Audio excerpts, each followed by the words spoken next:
Thank you very much indeed. Thank you for the kind invitation to be with you. And may I bring you greetings from your brothers and sisters in Ireland. I'm an elder of the Presbyterian Church in Ireland. My faith is very important to me, and I want to bring you the greetings of your brothers and sisters who are Irish Christians.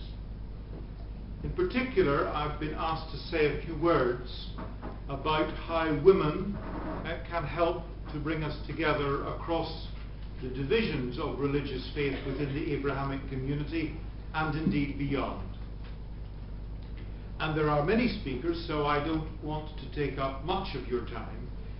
And I would bring one or two brief experiences from home and from our situation in Ireland. Yesterday, of course, many of you will have seen two women representing the two sides of our history, leading our communities together in a marvellous historic act in Dublin Castle. Queen Elizabeth and President Mary McAleese. The two women who, in their own different ways, have given remarkable leadership to our countries over a long period of time. And indeed, I may say that President McAleese's predecessor, President Mary Robinson, also gave transformational leadership in the island of Ireland. So it's a very appropriate time for us to think about the role of women. Now, there are those in political life who say that the main problem is that the men are in charge. Actually, if women ran things, it would be so much better. Well, this may or may not be true. It is the case that sometimes women have been almost as difficult as men in the running of things. So it's not quite a case of good and bad. But there are some important particular things that I believe that women often bring to divisions in religious faith and in the political dimension. Let me refer to one particular, really catastrophic event in Northern Ireland, where women played a very important role.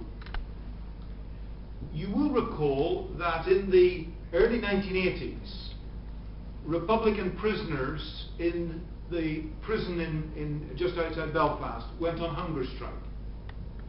I may say that part of their struggle was against a woman, because they were very angry with the way that Prime Minister Margaret Thatcher had dealt with problems of Republican prisoners. Whether that's justified or not is not the question. They went on hunger strike, and as time went on, first one, and then another, and then 10 eventually died on hunger strike. The hunger strike ended because finally the mothers of the hunger strikers said, this is enough. This is not reaching a solution to the problem. It's dividing the community. It's destroying our families. Our young men are dying to no productive purpose.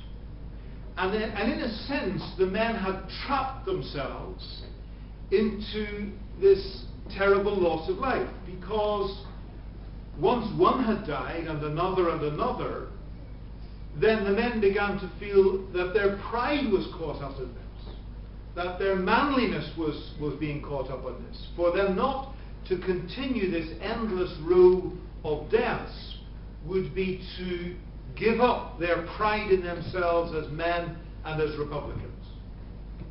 And it took the mothers to come along and say, when he goes unconscious on hunger strike, I want you to put up a drip and make sure that he gets sustenance and fluids.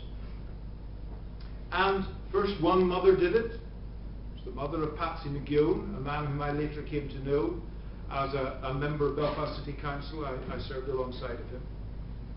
And once his mother had done that and he'd been brought to consciousness, and he realised that if he went on hunger strike again, his mother would simply do the same thing again. Then the next mother did it, and the next, and within a short time the hunger strike was finished. Now, the reason I draw that to your attention is because I think one of the great failings that we have as men is that we tend to get very caught up in our thinking about things, in our beliefs about things, and in our standing and power in the community.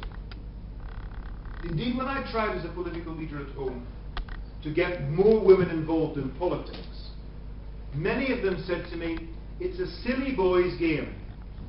You never solve anything. I'd far rather continue in my work of building integrated schools and women's groups in the community that actually make a difference on the ground. And you can go and sit and talk for hours and hours and hours if you like, and never reach an agreement. But we as women, Protestant and Catholic and dissenter, will get together and make sure that things simply continue to work." That's a very important lesson, I think, for those of us who are men. We may have strengths, but we have great vulnerabilities and weaknesses. We can trap ourselves into ways of thinking that may sound terribly impressive, but actually ignore the realities on the ground. And one thing that I think women often bring is that sense of reality and honesty and the importance, the fundamental importance of relationships above all else. It does seem to me that the key element in our faith, whatever different background we come from, is about our relationships with each other and with God, with the transcendent. It's that relationship which is important. It's not just what we believe. That's not to say what we believe isn't important. It isn't. It's not just the things that we read. And for all our Abrahamic traditions, what we read is of enormous importance. But back of it all, it's about our relationships with each other and with our God. And without women in our community, we might sometimes forget that that was what was really important. And so it seems to me that today is a wonderful opportunity, not just to pay tribute in some rather patronizing way to the role of women, but rather with some humility as men to recognize our weaknesses and vulnerabilities, and that we cannot be truly ourselves without the relationships that we have with our mothers. And I return home tomorrow morning to Belfast to see my mother, with our wives and friends and partners and our daughters. Today is a wonderful opportunity to celebrate that, but to do so with some humility about our limitations as men. Thank you very much. Thank you very much, Lord. Thank you very much.